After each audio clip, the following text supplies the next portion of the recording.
Hello दोस्तों, Hindi स्टोरिया channel आपका अभिनंदन करता है। कहानी सुनने के लिए आपका धन्यवाद।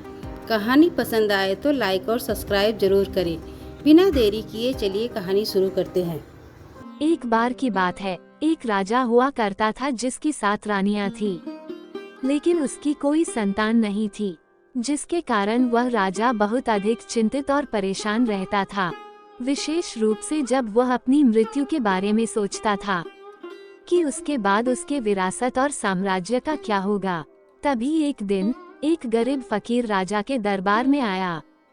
उसने राजा से कहा कि तुम्हारी प्रार्थना को सुन लिया गया है, तुम्हारी इच्छा अवश्य पूर्ण होगी।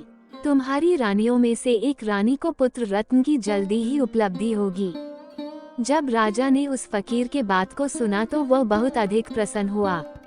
उसके खुशी की कोई सीमा नहीं थी। उसने आने वाले उपयुक्त अवसर की तैयारी के लिए अपनी सभी प्रजाओं को साथ में अपने साम्राज्य को तैयारी करने का हुक्म दिया। इस बीच 7 रानियां शानदार विलासालय में आराम पूर्वक अपने सैकड़ों दासियों की सेवा में रहती थी। उनके हृदय को तृप्त करने के लिए हर प्रकार के स्वादिष्ट पकवान और मिठाइयों की भी बहुत सुंदर व्यवस्था की गई थी। राजा को शिकार करने का बहुत अधिक शौक था। एक दिन अपने शिकार पर जाने से पहले उनकी रानियों ने राजा के पास संदेश भेजा और कहा कि मेरे स्वामी, आप हर तरफ शिकार करने के लिए जाना, केवल उत्तर दिशा में मत जाना, क्योंकि हमने एक बहुत बुरा स्वप्न देखा है, जिसके कारण हमें बहुत अधिक भय है कि आपके साथ उत्तर दिशा में कुछ बुरा हो सकता है। राजा ने उन सबकी चिंताओं के कारण उनकी विनती को स्वीकार कर लिया। राजा ने अपनी रानियों से वादा किया कि वो उत्तर दिशा में शिकार करने के लिए नहीं जाएगा, इसलिए वह दक्षिण दिशा की तरफ से शिकार करना शुरू किया। लेकिन उसका दुर्भाग्य उसके साथ चल रहा था। बहुत समय बीत गया, उसे उस दिशा में कोई भी शिकार नहीं मिला, यद्यपि वह शिकार करने में निपुण था। ऐसा ही उसके साथ पूर्व और पश्चिम दिशा में भी हुआ। वो एक महान किस्म का शिकारी खिलाड़ी राजा था। राजा ने निश्चय किया कि खाली हाथ अपने महल में वापस नहीं जाएगा। इस तरह से उसने अपनी रानियों से किए गए वादे को भुलाकर वह उत्तर दिशा की तरफ में शिकार की खोज में चल पड़ा।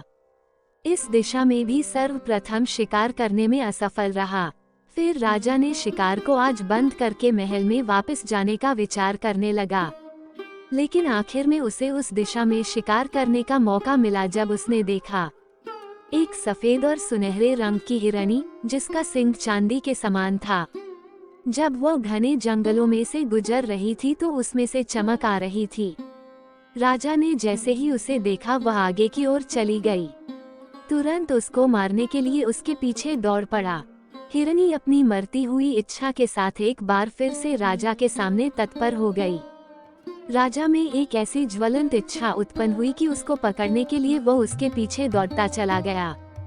वहां उसने देखा कि वह हिरनी एक विचित्र अद्भुत प्राणी से एक रूपवान सुंदर कन्या में बदल गई। राजा ने तत्काल अपने सिपाहियों को आदेश दिया कि इस घने जंगल के इलाके को चारों तरफ से घेर लिया जाए। इस तरह से राजा के सिपाहियों के द्वारा बनाए गए घेरे में वह हिरनी आ गई। फिर राजा के सिपाहियों ने अपने घेरे को सिकुड़ना शुरू कर दिया। वह सब धीरे धीरे आगे बढ़ते रहे तब तक जब उन सब ने उस सफेद रंग की हिरनी को बहुत पास अपने मध्य में देखा। वह राजा धीरे धीरे उस हिरनी के पास और पास चलता गया, तब तक जब उसने ये सोचा कि वह इस अजीब विचित्र प्राणी को अब पकड़ लेगा। हिरनी ने एक जोरदार पैरों के शक्तिशाली झटके से राजा के सर पर मारा और राजा चारों खाने चित होकर नीचे जमीन पर गिर गया। वो हिरनी कूदकर राजा को अपने रास्ते से हटाते हुए पहाड़ों की तरफ वहां से भागी। सब कुछ भूलकर राजा खड़ा होकर अपने घोड़े को तैयार किया और उस पर सवार होकर तुरंत उसके पीछे भागा। अपनी पूरी शक्ति और रफ्तार से इसके साथ घोड़ा अपनी चौकड़ी भरने लगा, जिसके कारण राजा के सभी सेवक बहुत पीछे छूट गए। उस सफेद हिरनी के दौड़ते हुए इससे पहले इतना अधिक शिकार के पीछे वशीभूत नहीं हुआ था। कुछ समय में ही राजा ने अपने आप को एक संकीर्ण घाटी में पाया जहां से निकलने का रास्ता नहीं था। तब राजा ने अपने घोड़े की लगाम को खींचकर उसको खड़ा किया। उसके सामने एक घटिया किस्म की झोपड़ी थी। राजा ने उसके अंदर देखा क्योंकि राजा इस लंबी असफल लक्ष्य की यात्रा में घोड़े की सवारी के बाद बुरी तरह से थककर पसीने पसीने हो रहा था। राजा उस झोपड़ी के अंदर गया और पीने के लिए पानी की मांग की। एक वृद्ध औरत झोपड़ी के अंदर बैठकर अपने चरखे पर ऊन को काट रही थी। उसने अपनी पुत्री को बुलाते हुए राजा के अनुरोध का उत्तर दिया। तुरंत ही भीतर के कमरे से एक युवती बहुत अधिक प्यारी और आकर्षक, सफेद चमड़ी और सुनहरे बालों वाली आ गई।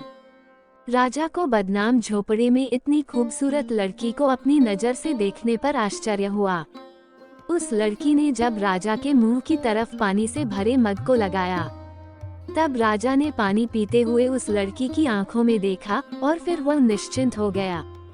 वो लड़की कोई और नहीं, वह वही सफेद हिरनी ही थी, जिसकी सुनहरी सफेद चमड़ी और चांदी जैसी सींग थी, जिसका पीछा राजा करते हुए इतनी दूर यहाँ तक पहुँचा था। उस लड़की के सौंदर्य ने उस राजा पर जादू डाल दिया, जिससे वह राजा अपने घुटनों पर खड़ा हो गया और उस लड़की से विनय करने लगा कि वो उसके साथ वापस उसकी दुल्हन बनकर उसके महल में चले। लेकिन उस लड़की ने केवल मुस्कुराते हुए कहा, क्या वह 7 रानियां जिसके लिए तुम्हारे द्वारा प्रबंध किया जाता है, वह पर्याप्त नहीं? तब राजा ने उसके मना करने को स्वीकार नहीं किया। राजा उससे और अधिक अनुनय विनय पूर्वक प्रार्थना करने लगा और कामना करने लगा कि वो उस पर दया और रहम को दिखाए। उस सुंदर कन्या ने राजा से वादा किया कि वह राजा से कुछ भी मांग सकती है जो उसकी स्वेच्छा हो। उसने उत्तर में राजा से कहा, तुम मुझे अपनी 7 रानियों की आंख को लाकर दे दो और शायद इसके बाद मैं तुम पर भरोसा कर सकती हूँ, जो तुम्हारे कहने का मतलब है। राजा उस जादुई औरत के सौंदर्य पर अत्यधिक मोहित होकर वहाँ से चल पड़ा और तत्काल अपने महल में पहुँचा। अपनी 7 रानियों की आंखों को निकालकर उन दुखी तड़पती हुई अबलाओं को उनको महल के तहखाने में डाल दिया, जिससे वह सब भाग नहीं सके और उन आंखों को लेकर वह दोबारा अकेला उस औरत के पास गया, जिसने उन भयानक प्रस्ताव की कामना आंखों की मांग की थी। उस बदसूरत झोपड़ी के पास जो संकीर्ण घाटियों के मध्य में था, जब राजा उसके पास आंखों को लेकर पहुंचा, तब वह सफेद हिरनी केवल बहुत तेज से कुरूपता के साथ हंसी। उन 14 आंखों को देखा और उन सभी आंखों को एक धागे में पिरो दिया, एक हार की तरह से, और उसको अपनी वृद्धा माँ के गले में डालकर अपनी माँ से कहा कि इसको हमेशा गले में पहन कर रखना जब तक मैं तुमसे दूर राजा के महल में रहूंगी। इसके साथ वह राजा के साथ अपने जादू के प्रभाव के कारण उसकी पत्नी बन गई। राजा ने अपनी 7 रानियों के सारे बहुमूल्य सुंदर बेशकीमती आभूषण और सभी कपड़ों को उसे दे दिया, जिसको 7 रानियां पहना करती थी, और उनका महल भी रहने के लिए दे दिया। इसके साथ 7 रानियों की सभी दासियों को उसकी देखभाल के लिए रख दिया गया। इस तरह से उसने वह सब कुछ प्राप्त कर लिया जिसकी उसको कामना थी। अब इसके बाद बहुत जल्दी ही 7 कुंठित, लाचार, बेसहारा, असहाय रानियां जिनकी आंखों को निकाल लिया गया था, जिन्हें उनके पति राजा के द्वारा उन सब को कैद में डाला गया था, उनमें सबसे बड़ी रानी से एक बच्चे ने जन्म लिया। वो बहुत सुंदर लड़का था। दूसरी रानियां अपने मध्य उपस्थित बड़ी रानी से बहुत अधिक ईर्ष्या किया करती थी। उसके सौभाग्य को देखकर सभी अप्रसन्न थी। पहले वो उस सुंदर लड़के से भी अप्रसन्न थी। जब उस लड़के ने ये सिद्ध कर दिया कि वो उन सब के लिए बहुत अधिक उपयोगी है, तब वह सब उसको पसंद करने लगी और उसे अपने बेटे की तरह मानने लगी। थोड़ी ही समय में जब वो उस तहखाने में इधर उधर घूमता, तो उसने तहखाने की छत को खरोच खरोच कर एक अतुलनीय कार्य को अपने हाथों से किया। पहले एक छोटा सा छिद्र बनाया, फिर उसको बड़ा बनाकर उससे में घसीट घसीट कर रेंगता हुआ बाहर निकल गया। कुछ घंटों तक गायब रहा और वापस आया तो अपने साथ कुछ मिष्टान और खाने पीने का सामान लाया, जिसको सामान रूप से बांटकर उसने अपनी सभी 7 अंधी रानी माताओं को दिया। जैसे ही वह बड़ा हुआ, उसने उस दीवार के सुराख को और बड़ा बना लिया। वो उस सुराख से हर रोज दिन में 2-3 बार बाहर जाता और आता था। वहाँ बाहर छोटे बच्चों के साथ खेलता था। सारे दूसरे बच्चे उसको छोटू छोटप कहकर बुलाते थे और उसमें से कोई नहीं जानता था कि यह छोटा बच्चा कौन है। लेकिन हर आदमी उसको पसंद करता था वह लड़का पूर्ण रूप से बहुत अधिक मजाकिया कलाबाजियों के साथ उसकी हरकतें मस्खरे से भरी हुई थी। बहुत अधिक रूपवान और आनंदित रहने वाला था। वह निश्चिंत था कि उसे इनाम में बिस्कुट और मुट्ठी भर भुने हुए अनाज जरूर मिलेंगे, अथवा कुछ मिठाइयाँ या भोजन की सामग्री। जो भी वस्तुएं इस प्रकार की उसको मिला करती थी, वो इसे लेकर अपनी 7 अंधी माँओं के पास लाता था, जिसकी सहायता से वह सब इस तहखाने में जिंदी रहती थी। जबकि संसार समाज समझता था कि वह सब रानियां भूख प्यास से पीड़ित होकर काफी समय ही तहखाने में ही मर चुकी होंगी। वह लड़का अब बिल्कुल बड़ा युवा हो गया था। एक दिन उसने अपना तीर धनुष लिया और बाहर निकला शिकार खेलने के लिए। चलते हुए अचानक उस महल के पीछे से गुजर रहा था। अचानक उसकी निगाह उस कुरूप सफेद हिरनी रानी पर पड़ी, जो शानदार और अतुलनीय थी।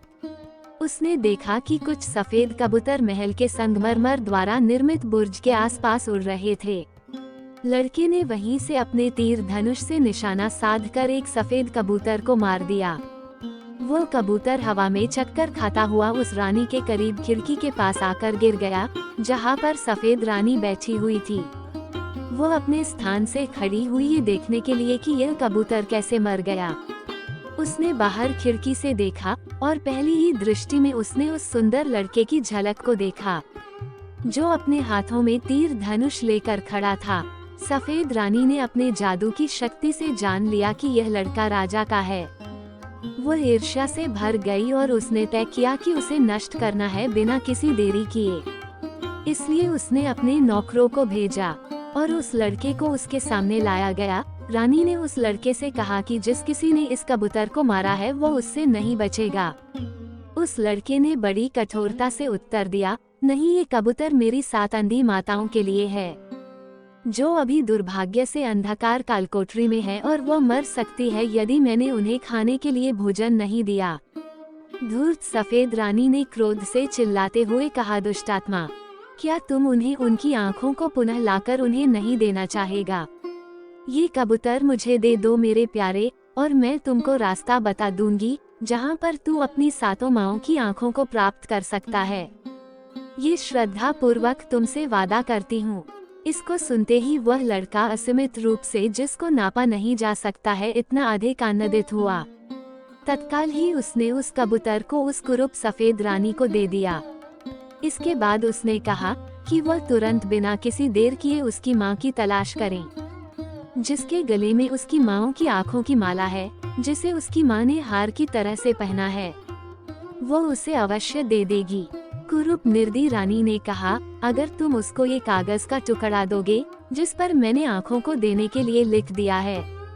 इस तरह से वह कागज का टुकड़ा उस लड़के को दे दिया, जिसमें इस प्रकार से लिखा था कि इस शैतान के बच्चे को तत्काल मार डालो और इसके खून को पी जाओ पानी की तरह से। 7 अंधे रानियों का बेटा अभी तक पढ़ना लिखना नहीं जानता था। उसने उस कागज के टुकड़े को बहुत संभालकर अपने पास रख लिया और वहां से वह निकल पड़ा उस सफेद रानी की मां को तलाशने के लिए। जब वह यात्रा कर रहा था, उसी बीच वह एक ऐसे नगर में पहुंचा जहां पर उसने देखा कि वहां के सभी निवासी बहुत अधिक उदास और निराश थे। फिर उस लड़के ने उन सब से पूछा, क्या बात है, यहाँ सब दुखी और उदास क्यों है? उन सब ने कहा कि यहाँ के राजा की केवल एक संतान है, जो एक लड़की है, और वह किसी से विवाह नहीं करना चाहती है। जो भी युवा उसके पास विवाह करने के लिए जाता है, वह सबको मना कर देती है। इस तरह से जब उसके पिता की मृत्यु हो जाएगी, तो इस राज्य और इस राजा की विरासत की कौन देखभाल करेगा? यही सोचकर उस राज्य का प्रत्येक निवासी दुखी और उदास था। उनको बहुत बड़ा भय है कि वह हम सब के बारे में बिल्कुल चिंतित नहीं है। वह राजकुमारी कहती है कि वो उसी लड़के से विवाह करेगी जिसकी 7 माएँ हैं। जब से ऐसी बात के बारे में सुना है, राजा बहुत अधिक उदास और परेशान है, और उस राजा ने आदेश दिया है कि जब भी कोई नया आदमी इस नगर में उससे पूछताछ किया जाए, तो उसे राजकुमारी के समक्ष प्रस्तुत किया जाए। इस समय लड़के को बहुत अधिक अधीरता के साथ बेचैनी हो रही थी, क्योंकि वह बहुत अधिक जल्दी में था माँओं की आँखों को तलाशने के लिए। इसलिए वह जल्दी से उन सब को लेकर राजकुमारी के महल में ले जाने के लिए कहा। जल्दी ही जब राजकुमारी ने उस लड़के को देखा, वह लज्जावश शर्माते हुए अपने पिता राजा की तरफ घूमकर कहा कि प्रिय पिताजी, यही मेरी पसंद है। ऐसा आनंद का उत्सव वहाँ पर कभी नहीं मनाया गया था जैसा इस समय चल रहा था, जिसके साथ लोगों ने इस प्रकार प्रसन्नता के सुख में जैसे पागल हो गए थे। लेकिन 7 रानियों के बेटे ने कहा कि वह तब तक राजकुमारी से विवाह नहीं कर सकता जब तक वह अपनी माँओं की आँखों को प्राप्त कर उनको दोबारा दृष्टि नहीं प्रदान कर देता है। थोड़े समय बाद जब इस कहानी को उसकी सुंदर दुल्हन ने सुना तो उसने अपने पति से उस पर्चे को दिखाने के लिए कहा, क्योंकि वह बहुत अधिक पढ़ी लिखी और बुद्धिमानी के साथ बहुत अधिक चालाक भी थी। जब उसने विश्वासघाती चालबाजी से भरे शब्दों को पढ़ा तो राजकुमारी ने पहले कुछ नहीं बोला, लेकिन उसने एक उसी तरह के कागज को टुकड़े को लिया और उस पर उसने कुछ इस तरह से लिखा कि इस लड़के का ध्यान रखना और इसको इसकी सारी इच्छाओं की वस्तुओं को दे देना। राजकुमारी वह लिखा पर्चा वापस 7 रानियों के बेटे को दे दिया, जो कि वो उतना अधिक बुद्धिमान नहीं था, जिसको उसने अपने पास रख लिया। लगभग 1 सालों में वह लड़का उस बदसूरत झोपड़ी के पास पहुंचा जो संकीर्ण घाटियों के मध्य में थी, जहां पर उस सफेद जादूगरनी की मां रहती थी, जो एक घिनौनी किस्म की भद्दी औरत थी। जब उसने उस पर्चे को पढ़ा तो अप्रसन्नता पूर्वक भयानक चेहरा बनाया, विशेष रूप से जब लड़के ने उस आँखों के हार को मांगा। कोई बात नहीं कहते हुए उसने अपने गले से निकालकर उस लड़के को दे दिया और उससे कहा कि इसमें केवल 13 ही आँखें हैं, इसमें एक को मैंने पिछले सप्ताह किसी और को दे दिया है। लड़के को जितनी भी आँख उसको मिली थी वो इसके लिए बहुत अधिक प्रसन्न था, इसलिए वह जितना जल्दी हो सके उतना जल्दी अपने घर पर अपनी माँओं के पास पहुँचने के लिए वहाँ से चल पड़ा। उसने 2-2 आँखों की जोड़ी में सभी 6 छोटी रानियों को दे दिया और सबसे बड़ी रानी को केवल 1 आँख दिया और उससे कहा, मेरी प्यारी माँ, एक दूसरी छोटी आँख की तरह मैं हमेशा तुम्हारे साथ रहूंगा। इसके बाद वह स्वयं राजकुमारी के पास विवाह करने के लिए गया, जैसा कि उसने इसके लिए वादा किया था। जब वह सफेद रानी के महल के पास से गुजर रहा था तो उसने फिर महल के बुर्ज पर कबूतरों को देखा और उसने अपने तीर धनुष को निकालकर निशाना साधा और एक कबूतर को फिर मार कर गिराया। वो कबूतर धुलमुल करता हुआ सफेद रानी के खिड़की के पीछे जाकर गिरा। जब सफेद रानी ने बाहर आकर देखा तो उसको अपनी आंखों पर भरोसा नहीं हुआ। उसने आश्चर्य के साथ विचार किया कि अभी भी राजा का बेटा जिंदा और अच्छा है। सफेद रानी नफरत और घृणा से मन ही मन रोई। फिर उसने लड़के को पूछा कि वह इतनी जल्दी कैसे लौटा था। जब उसे पता लगा कि उसने कैसे 13 आँखों को लाया और 7 अंधी रानियों को दे दिया, तो वह अपने क्रोध को नियंत्रित नहीं कर पा रही थी। फिर भी वह अपनी सफलता के साथ मशहूर होने का नाटक किया और कहा कि अगर वह ये कबूतर भी दे तो वह उसे एक अद्भुत जोगी की सफेद गाय इनाम में देगी, जिसका दूध पूरे दिन रात बहता है और तालाब को एक राज्य के रूप में बड़ा बना देता है। लड़का कुछ भी न कहा और उसे कबूतर दे दिया। उसके बाद रानी ने उसे गाय के लिए अपनी माँ से पूछने के लिए कहा और उसे एक पत्र दिया जिस पर लिखा गया था, बिना किसी असफलता लड़के को मार डालो और उसके खून को पानी की तरह छिड़क दो। 7 रानियों के बेटे को घर आते वक्त देर हो गई। इसका कारण जानने के लिए उसकी होने वाली पत्नी राजकुमारी ने उससे पूछा क्या कारण था देरी का। तब उस लड़के ने बताया कि सफेद रानी के द्वारा दूसरा पत्र मिला है। राजकुमारी के मांगने पर लड़के ने वह पत्र राजकुमारी को दिया। पत्र पढ़ते ही वह उसकी नीयत को समझ गई, इसलिए उसने फिर पहले की तरह पत्र के शब्द को बदलकर अपने पति को दे दिया। वह लड़का उस पत्र को लेकर उस कुरूप वृद्ध औरत के पास पहुंचा, उस संकीर्ण घाटी में जो बदसूरत झोपड़ी थी जिसमें उस सफेद हिरनी रानी की मां रहती थी। उसको पत्र देकर उसने जोगी की सफेद गाय की लड़के ने मांग की, जिसके लिए उसकी मां मना नहीं कर सकी। लेकिन उसने उस लड़के से कहा कि तुम उसको पाओगे कैसे? जिस गाय की मांग कर रहे हो उसकी रक्षा के लिए 18,000 दैत्य को लगाया गया है और वह हमेशा उस गाय रूपी बहुमूल्य खजाने की रखवाली करते हैं। इसके बाद वह अपनी बेटी की मूर्खता पर बहुत अधिक क्रोधित हुई। फिर उस लड़के ने बड़ी बहादुरी के साथ वह सब किया जो उसको करने के लिए कहा गया था। उसने लंबी यात्रा की और काफी समय के बाद उस जोगी के सफेद गाय के पास और उस तालाब के पास पहुंच गया जो गाय के दूध से भरा था, जिसकी रक्षा के लिए वहां पर 18,000 दैत्य जुटे हुए थे। वे सब वास्तव में बहुत अधिक खतरनाक और भयावह दिख रहे थे। फिर भी लड़के ने अपने उत्साह को कम नहीं होने दिया। वह अपनी संगीत की ध्वनियों को बजाता हुआ आगे बढ़ता रहा।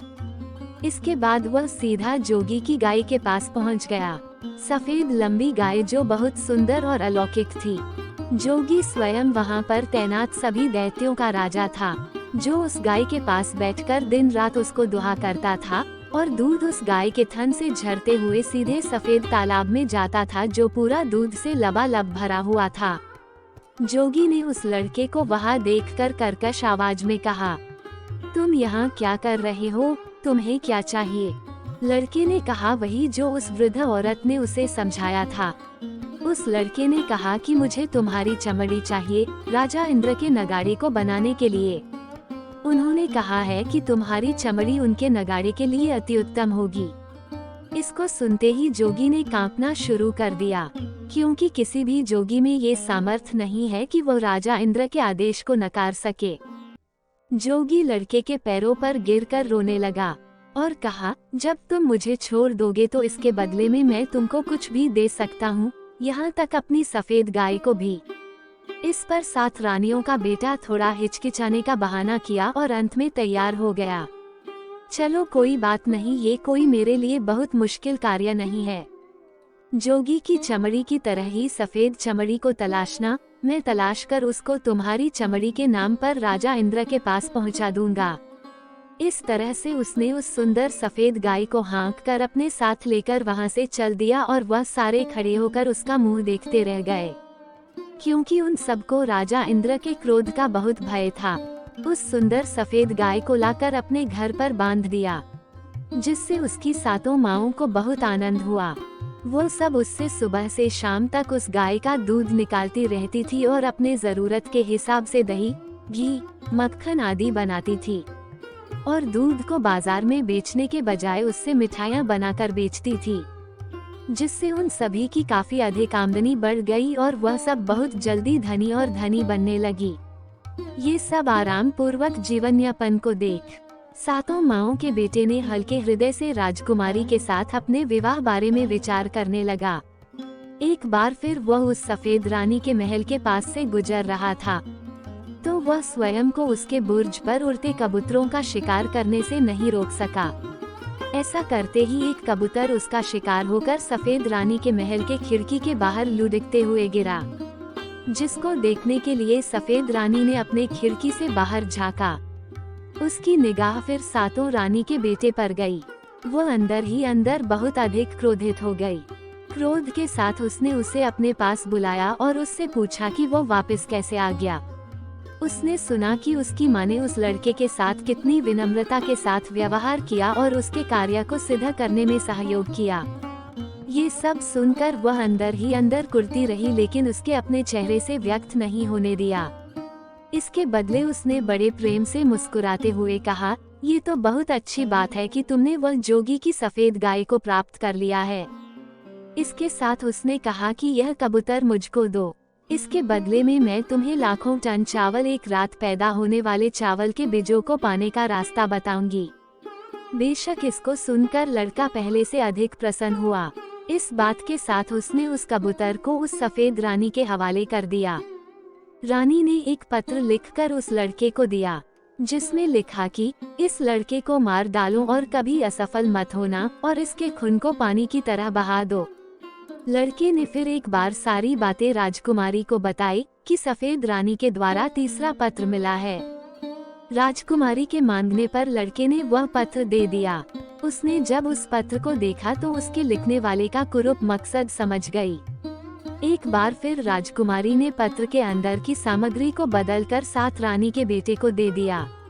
उसमें लिख दिया कि इस लड़के की खून को तुम्हारे और हमारे खून की तरह समझना।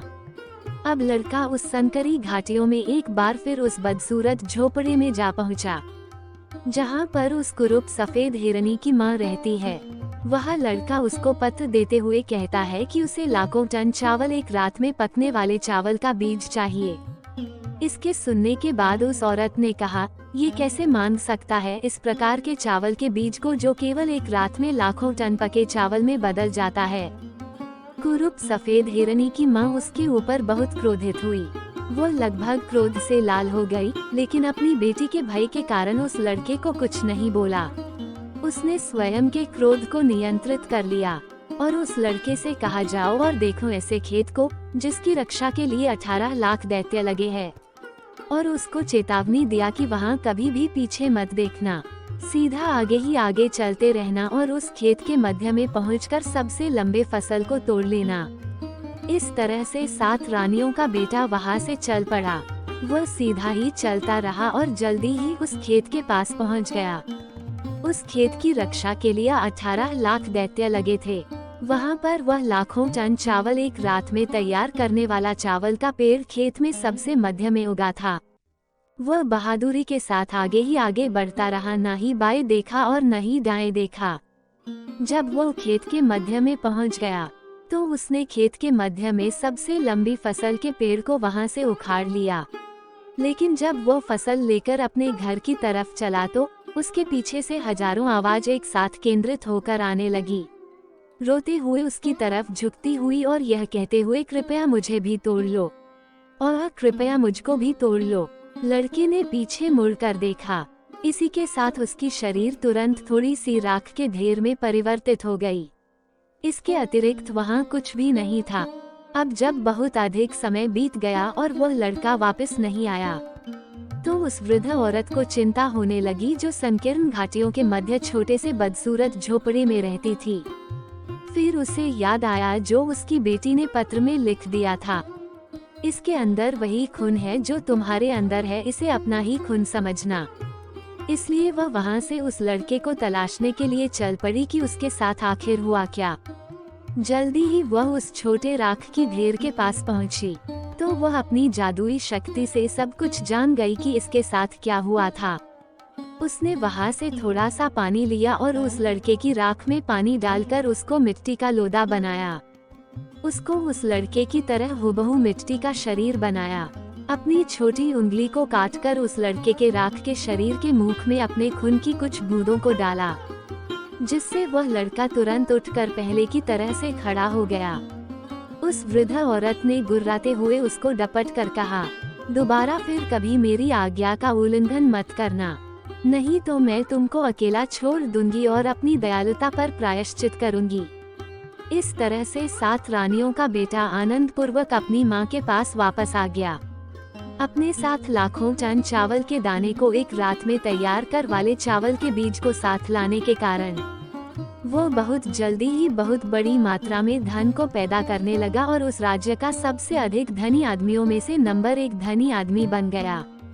फिर वे 7 रानियों ने अपने बेटे की शादी उस चालाक राजकुमारी से करा दिया जो सभी प्रकार की कल्पनाओं से परे थी। राजकुमारी बहुत अधिक चालाक थी। वह तब तक चैन से ना रही जब तक उसने यह नहीं जान लिया कि सफेद रानी कौन है और उसको दंड देने का निश्चय किया। राजकुमारी अपने चालाकी से उस सफेद रानी के बारे में जानकारी प्राप्त की तो उसे पता चला कि यह वही रानी है जिसके कारण उसके पति के साथ माओं को इतनी कठिन जिंदगी बितानी पड़ी।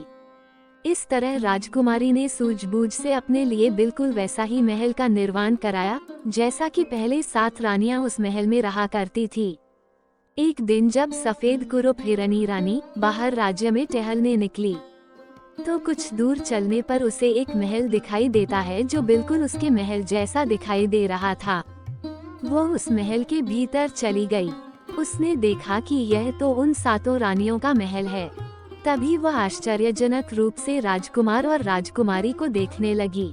सफेद कुरूप हिरनी रानी को देखकर राजकुमारी ने अपने पति को बताया कि तुम्हारी माँ की दुर्दशा करने वाली यही वह जादूगरनी थी। ये बात सुनकर राजकुमार को बहुत क्रोध आया। उसने उस सफेद कुरूप हिरनी रानी को दंड में देश निकालकर बाहर कर दिया। जब सब कुछ राजकुमारी के इच्छा के अनुकूल हो गया तो उसने अपने पति से कहकर शानदार भोजन उत्सव कराया। पूरे राज्य की जनता के साथ बड़े बड़े राज्य के सज्जन पुरुषों को आमंत्रित किया गया था। जब राजा ने रहस्यदर्शी रानियों के बारे में सुना तो उसने अपने गलती को माना और अपने पुत्र के आमंत्रण पर वह भी उत्सव में सम्मिलित हुआ।